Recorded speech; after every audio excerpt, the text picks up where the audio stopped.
know about these things, probably not screw top wine, though, include Penny Lee. She is, of course, a former senior advisor to Senator Harry Reid, but that sells you short. Many Democrats, important people. Penny Lee is somebody who is listened to, not just here, and she is a principal at Venn Strategies. Quite so. Dan Conston, he is a spokesman for the American Action Network, which doesn't necessarily mean anything to you because everybody likes American action, right? We do. But you guys like Republican kind of American action, yes? We like conservative action. You like conservative American Running action. away from that Republican label. Oh. No. Penny doesn't even let us get out of the intros, and it's already on, Dan. That's all right. So the question is this. It's getting very ugly. It's gotten uglier in Congress. Right now, you had a plan put forward by House leadership that says, well, maybe we could pass 2 continuing resolutions and then see which one the Senate picks. Would that be okay, Ted Cruz? And they were like, no. That's a bait and switch, and it doesn't work. Today, Mitch McConnell in the Senate is floating another trial balloon in the form of an amendment to a piece of legislation that would delay the individual mandate and memorialize the delay for the big business mandate that the president already did by fiat. Can somebody come up with a plan that Republicans can back to avoid a government shutdown? Dan, yes? Yeah, so I think the House plan, the reports that of its demise are pretty premature. The House, having worked in House leadership, I can tell you that the process tends to take time in the House, and members they need to get comfortable with it. And I think they will eventually go with it because of 3 things. One, you see the surprise face. But you see every time that they get a plan through, it takes time. Though. Yeah. All right. Give me your 3 reasons. I'm prepared for 3 reasons. 1, it defunds Obamacare. 2, it includes the. It doesn't. Don't they vote it? Does. Why would the Senate take that? Wait. Yeah. Let me do this one. Oh, you're sorry. Why would the Senate take that up? The Senate will be forced to vote on Obamacare and forced on the defunding, which is the one vote that Harry Reid doesn't want vulnerable members like Kay Hagan or Mark Pryor to take. And that's why it politically works for the House. They're able to preserve the sequester cuts. They're able to stop a government shutdown. It's the trifecta, what they need, and the reality is the House knows that they have a lot more leverage in the debt ceiling debate, and they want to get there. Penny, help me. Help me out. I think they're too mad. I think the key phrase that Dan just said was that this is a political win. And that's exactly what they're trying to do right now. Is the House has consistently just sent over. I don't think so. Has consistently sent over just these 40 times, to defund Obamacare, thinking that it's going to rally their. Let's explain it to the internet.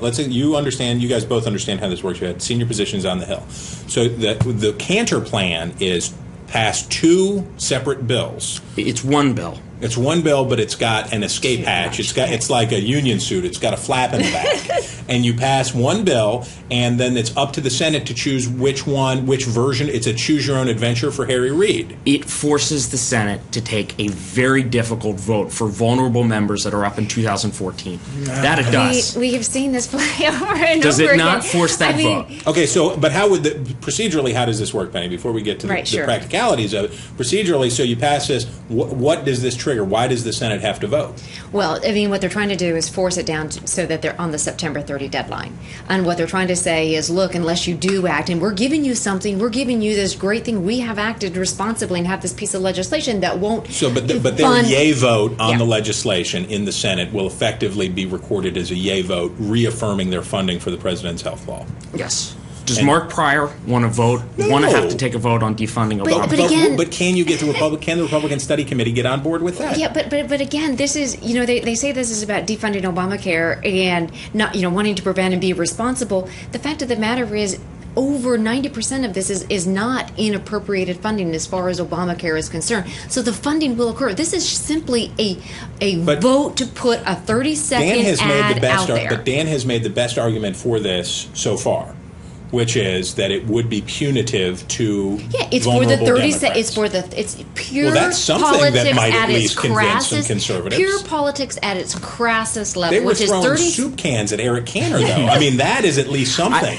so they can sit there It's and crass, tell. but It is, It's Have you watched what's going on up there? Irresponsible. Oh, now we're going to get to see, there we go. It is completely irresponsible because it will go nowhere. It will be it has no chance of passing the Senate. Yeah, but wait.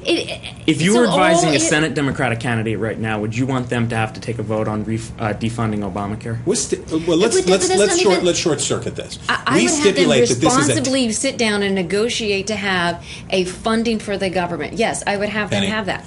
I will stipulate, the power play will take an official position that Washington is a cynical, failed place and Congress does not execute its duties. We will stipulate that, Absolutely. And good governance would be much better than whatever we're calling this. Right. And when even a Syria war vote becomes a political football, when David Axelrod goes on fracking Twitter and goes out there and says, the Republicans would be like the dog that caught the car. Wait till they have to vote on Syria. As opposed to the man in Georgia who's already put his ad out there. What I'm saying is we're so far down into the bottom of the septic tank that I think while I share your sentiment that people should reason together, Dan does offer at least something here for conservative House members to say absolutely. It's punitive at least. I agree with you. On a purely political stance, completely irresponsible, what is best for the American public, yes, that is a good vote for them to take. Okay, so avoiding a government shutdown is actually a good place for the American public. Let's move out of the immediate. We share. I share your lamentations,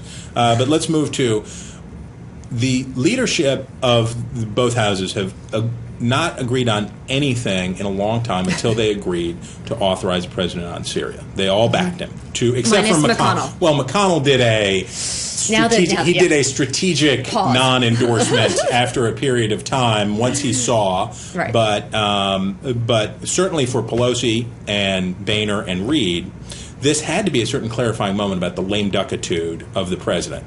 That if the president's not going to be running the show, then they're going to have to get together to do stuff. Does that actually, Penny, increase the chances of deals, even just short-term stopgap deals to get through the next midterms?